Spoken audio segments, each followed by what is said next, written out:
ಒಕ್ಕಲನ್ನು ಬಿತ್ತದಿದ್ದರೆ ಬಿಕ್ಕುವುದು ಜಗವೆಲ್ಲ ಅಂತ ಸರ್ವಜ್ಞ ಹೇಳಿದೆ. ಈ ಪರಿಸ್ಥಿತಿ ನಿಧಾನವಾಗಿ ಇಡೀ ಜಗತ್ತಲ್ಲಿ ಬರ್ತಾ ಇದೆ. ಅದಕ್ಕೆ ಹಲವಾರು ಕಾರಣಗಳಿವೆ. ಒಕ್ಕಲಿಗನ ಬದುಕು ಬಯಲ ಬದುಕು, ಎಲ್ಲ ಬಯಲಲ್ಲಿ ಅವು, ಮತ್ತು ಅನಿಶ್ಚಿತೆಯಿಂದ ಕೂಡಿರುವಂಥ ಬದುಕು. ಮಳೆ ಬರ್ತೈತಿ ಗೊತ್ತಿಲ್ಲ, ಆದರೂ ಕೂಡ ಬಿತ್ತಬೇಕು. ಬಿತ್ತಿದ ಮೇಲೆ ಮಳೆ ಬಂದರೆ ಹುಟ್ಟಿದ್ದಿಲ್ಲೂ ಗೊತ್ತಿಲ್ಲ, ಹುಟ್ಟಿದ ಮೇಲೆ ಕಳೆ ತೆಗಿಬೇಕು, ಗೊಬ್ಬರ ಹಾಕಬೇಕು. ಅದ್ರ ಇಳುವರಿ ಎಷ್ಟು ಬರ್ತೈತಿ ಗೊತ್ತಿಲ್ಲ, ಬಂದ ಮೇಲೆ ಅದಕ್ಕೆ ರೇಟ್ ಎಷ್ಟು ಸಿಗ್ತೈತಿ ಕೂಡ ಗೊತ್ತಿಲ್ಲ. ಈ ವ್ಯವಸ್ಥೆ ಏನು ಮಾಡಿದ್ರು ಕೂಡ ಬದಲಾವಣೆ ಆಗ್ತಾ ಇದೆ. ಯಾಕೆ ಹಿಂಗಾಗ್ತಾ ಇದೆ ಅಂತಂದರೆ, ರೈತ ತನ್ನಗೋಸ್ಕರ ಬೆಳೆಯನ್ನು ಬೆಳೆಯೋದಿಲ್ಲ, ತನ್ನ ಮನೆಗೆ ತನ್ನ ಹೊಟ್ಟೆಪಾಡಿಗೆ ಬೆಳೆಯೋದಿಲ್ಲ. ಅವನು ಇಡೀ ಮನುಕುಲಕ್ಕೆ ಬೇಕಾಗಿರುವಂಥದ್ದು ಬೆಳೀತಾನೆ. ಆದರೆ ಮನುಕುಲವು ಅವನ ಶ್ರಮದ ಬೆಲೆಯನ್ನು ಗುರುತಿಸಲು ಸಾಧ್ಯ ಆಗಿಲ್ಲ.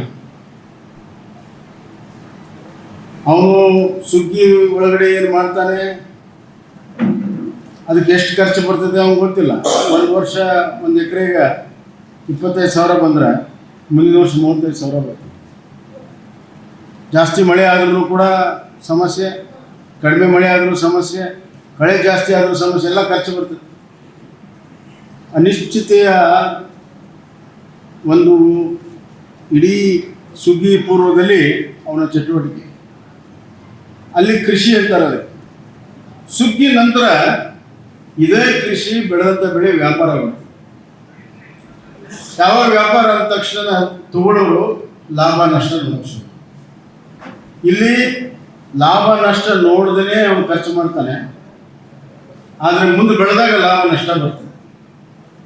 ಎಲ್ಲಿವರೆಗೂ ಅವನ ಇನ್ಪುಟ್ಸ್ ಅಂತ ನಾವು ಕರಿತೀವೋ, ಅವನು ಕೃಷಿಗೆ ಏನು ಬೇಕು, ಬೀಜ, ಗೊಬ್ಬರ, ಕಳೆದು, ದುಡಿಮೆ, ಲೇಬರು ಎಲ್ಲ, ಅದು ಈ ಅಂತಿಮವಾಗಿ ಇರುವಂಥ ವ್ಯಾಪಾರದ ರೇಟ್ಗಿಂತ ಕಡಿಮೆ ಇದ್ದಾಗ ಮಾತ್ರ ಅವ್ನು ಲಾಭ ಆಗುತ್ತೆ.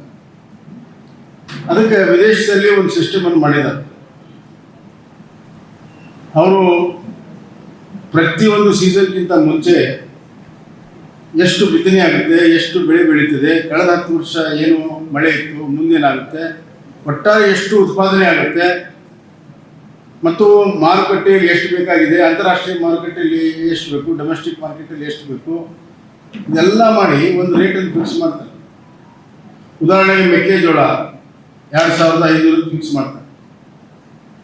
2,500ಕ್ಕಿಂತ ಕಡಿಮೆ ಬಂದರೆ 15%, 20% ಕಡಿಮೆ ಬಂದರೆ ಅದನ್ನು ಸರ್ಕಾರ ತುಂಬಿಕೊಡ್ತದೆ. ಅಂದರೆ ಅವ್ನ ಗ್ಯಾರಂಟಿ 2,500 ಮೆಕ್ಕೆಜೋಳಕ್ಕೆ ಅದಕ್ಕಿಂತ ಜಾಸ್ತಿ ಬರ್ತದೆ ಹೊರತಾಗಿ ಕಮ್ಮಿ ಬರೋದಿಲ್ಲ ಅಂತ ಅವ್ನ ಗ್ಯಾರಂಟಿ. ಆ ಖರ್ಚನ್ನು 2,500 ಒಳಗಡೆ ಬರುವಂಥ ವ್ಯವಸ್ಥೆ. ಎಲ್ಲಿವರೆಗೂ ಈ ಥರದ ತೀರ್ಮಾನಗಳು ಮತ್ತು ಪಾಲಿಸಿಗಳು ಮತ್ತು ವ್ಯವಸ್ಥೆ, ಅದರ ಅನುಷ್ಠಾನ, ಪಾಲಿಸಿ ಭಾಳ ಆಗಿದ್ದಾವೆ, ಅನುಷ್ಠಾನ ರೈತನಿಗೆ ತಾನು ಬೆಳೆದ ಬೆಳೆಗಿಂತ ಕಡಿಮೆ ಅವನು ಖರ್ಚು ಮಾಡಿದಲ್ಲ ಅದಕ್ಕಿಂತ ಹೆಚ್ಚಿನ ಬೆಲೆ ಸಿಗುವಂಥ ಪ್ಯಾರಿಟಿ ಪ್ರೈಸ್ ಅಂತೇಳಿ ಕರೀತಾರೆ, ಅದು ಬಹಳ ಮುಖ್ಯ. ಪ್ರಧಾನಮಂತ್ರಿ ನರೇಂದ್ರ ಮೋದಿಯವರು ಇದನ್ನು ಮನಗಂಡು ಯಾವ್ಯಾವ ಜಿಲ್ಲೆಯಲ್ಲಿ ಇಳುವರಿ ಕಮ್ಮಿದೆ ಅಲ್ಲಿ ರೈತರು ಸಂಕಷ್ಟದಲ್ಲಿದ್ದಾರೆ, ಬೇರೆ ಜಿಲ್ಲೆಯ ರೈತರು ಅವ್ರಿಗಿಂತ ಉತ್ತಮವಾಗಿದ್ದಾರೆ, ಇದನ್ನು ಸರಿ ಮಾಡಬೇಕು, ಇಡೀ ದೇಶದಲ್ಲಿ ಸಮಗ್ರ ಕೃಷಿ ಅಭಿವೃದ್ಧಿ ಆದರೆ ಮಾತ್ರ ದೇಶದ ಅಭಿವೃದ್ಧಿ ಆಗುತ್ತೆ ಅಂತೇಳಿ 100 ಜಿಲ್ಲೆಯನ್ನು ಆಯ್ಕೆ ಮಾಡಿದ್ದಾರೆ. ಅದರಲ್ಲಿ ನಮ್ಮ ಹಾವೇರಿ, ಗದಗ ಕೂಡ ಇದೆ. ಒಟ್ಟು ನಮ್ಮ ರಾಜ್ಯದಲ್ಲಿ 6 ಜಿಲ್ಲೆಗಳಿದ್ದಾವೆ.